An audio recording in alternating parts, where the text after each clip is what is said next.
थोडा ईश्वराचा अंश आहे. संत ज्ञानेश्वराच्या ज्ञानाने, छत्रपती शिवरायांच्या पराक्रमाने, सावित्रीबाई फुले आणि ज्योतिबा फुले यांच्या संघर्षाने आणि डॉक्टर बाबासाहेब आंबेडकर यांच्या कर्तृत्वाने पावन झालेल्या या महाराष्ट्र भूमीत आजच्या विशेष सोहळ्यात सर्व मान्यवरांना माझा मानाचा मुजरा. नमस्कार. मी कोड क्रमांक 2. माझा विषय आहे संत नामदेव भारत जोडणारा दुवा. आपला महाराष्ट्र हा संतांची भूमी म्हणून प्रसिद्ध आहे. आपल्या महाराष्ट्राला संतांची भूमी म्हणून ओळखले जाते आणि गेल्या पिढीमध्ये सर्वात जुने आणि सर्वात वयस्कर म्हणजे संत नामदेव होत आणि म्हणून संत नामदेवांचे साहित्य हे सुरुवातीला येतं. संत नामदेवांचा जन्म 26 ऑक्टोबर 1270 म्हणजे 13व्या शतकाच्या उत्तरार्धात झाला. त्यांचे गाव म्हणजे आपल्या हिंगोली जिल्ह्यातील नरसी नामदेव हे गाव आहे. संत नामदेव हे एक थोर संत होऊन गेलेले आहे. हे म्हणजे आपल्याला खरंच एक आपलं भाग्याचं मानावं लागेल. आपल्या हिंगोली जिल्ह्यामधील त्या गावी आपल्याला संत नामदेव हे भेटलेले आहे. हे एक संत थोर होऊन गेलेले आहेत.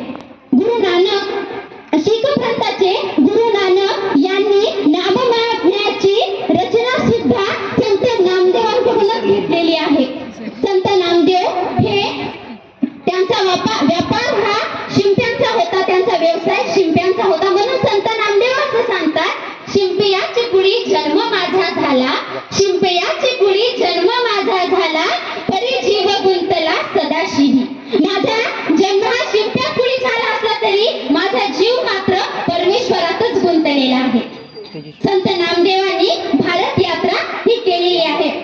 त्यांनी फक्त महाराष्ट्रात इतकीच मर्यादित नाही, तर त्यांनी नर्मदेच्या उत्तरेस थेट आजच्या पंजाब पर्यंत त्यांनी पूर्ण भारत फिरलेले आहेत. उत्तर भारतामध्ये पंजाब, राजस्थान, गुजरात, मध्य प्रदेश, तर दक्षिण भारतातील अरुणाचल प्रदेश, रामेश्वर, श्रीशैल अशा अनेक ठिकाणी संत नामदेवांनी भेट दिलेली आहे. आज जर महाराष्ट्रामधील पाहायला गेलं तर महाराष्ट्रातील असा एकही संत नाही जो नामदेवांनी इतका लोकप्रिय आहे. आपल्या महाराष्ट्रातील सर्वात लोकप्रिय संत म्हणजे संत नामदेव आहे. जर पाहायला गेलं तर महाराष्ट्राबाहेर विठ्ठलापेक्षा संत नामदेवांची मंदिरे जास्त आहेत. राजस्थानमध्ये संत नामदेवांची 700 मंदिरं आहेत आणि पंजाबमध्ये तर गावोगावी संत नामदेवांची मंदिरे आपल्याला पाहायला भेटतील. एवढं महात्म्य संत नामदेवांचं आहे. संत नामदेव हे म्हणजे एक थोर संत आहे आणि शीख पंथातील अर्जुन देव असे सांगतात की नारायण आणि नामदेव यामध्ये भेदच नाही. एवढेच नाही तर गुरु ग्रंथ साहिबामध्ये संत नामदेवांचे 61 पद आहेत. संत नामदेव फक्त भारतभर फिरलेच नाही, तर त्यांनी आपल्या महाराष्ट्रातील सर्व संतांना संघटित करून भक्ती मार्गावर आणण्याचं काम जर कुणी केलं आहे तर ते संत नामदेवांनी केलेलं आहे. ज्ञानदेव, जनाबाई, सावतामाळी, नरहरी सोनार, गोरा कुंभार अशा अनेक संतांना एकत्रित करण्याचं काम हे संत नामदेवांनी केलेलं आहे. पंजाबमध्ये जेव्हा शीख प्रांताची पायरी स्थापन करत असताना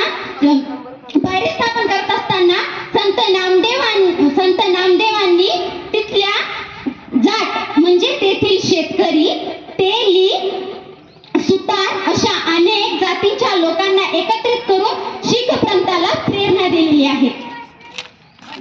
शीख पंथाला प्रेरणा देऊन फक्त त्यांनी तिथेच थांबले नाही, तर त्यांनी प्रत्येक जातीला समानतेचा हक्क दिलेला आहे. प्रत्येक जातीला समान मानलेला आहे. याचं उत्तम उदाहरण म्हणजे त्यांनी चोखोबांची समाधी थेट विठ्ठलाच्या मंदिराच्या पायथ्याशी त्यांनी तिथे बांधलेली आहे. आज आपण बघायला गेलं तर दारात काय पुरुषांच्या स्मशानात सुद्धा अस्पृश्यांना जागा नाही आणि एवढ्या फार वर्षापूर्वी त्या बिकट काळात संत नामदेवांनी थेट विठ्ठलाच्या पायरीशी चोखोबांची समाधी बांधण्याचं जे धाडस केलं हे खरंच खूप मोठं कर्तृत्व आहे. म्हणावं तितकं कमी आहे. संत नामदेव हे भारतभर फिरले. आज आपल्याकडे एवढ्या सोयी सुविधा आहेत तरी सुद्धा आपल्याला भारताची यात्रा करणं कठीणच आहे. परंतु त्या काळी कोणत्याही सुविधा नसताना, कुणाचेही संपर्क नसताना संत नामदेवांनी सगळे भारतभर फिरले आणि सगळ्यांना तिथे आपल्या महाराष्ट्राची तर ओळख करूनच दिली, परंतु सर्व राष्ट्रांना त्यांनी एकत्रित करण्याचे काम संत नामदेवांनी केलेले आहे. संत नामदेवांनी मराठीमध्ये अभंग रचले. जर मराठी भाषेमध्ये पाहायला गेलं तर पहिले अभंग रचणारे हे संत नामदेवच होय. फक्त मराठीतच नव्हे तर त्यांनी अनेक भारतातील भाषांमध्ये अभंग रचलेले आहेत. हिंदी भाषेत सुद्धा त्यांनी अभंग रचलेले आहेत. त्यांनी एक गवळण लिहिलेली आहे आणि त्या गवळणीमध्ये 5 कडव्यामध्ये प्रत्येक एक कडवं हे एका भाषेचं आहे.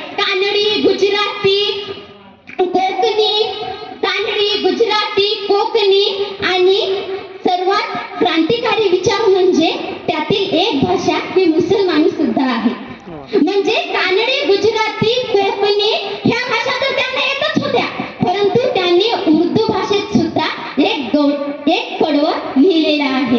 5 रंगाच्या 5 गवळणी आल्या नटुनी अशी ही त्यांची गवळण आहे आणि ती फारच सुंदर प्रकारे त्यांनी दाखवलेली आहे. असा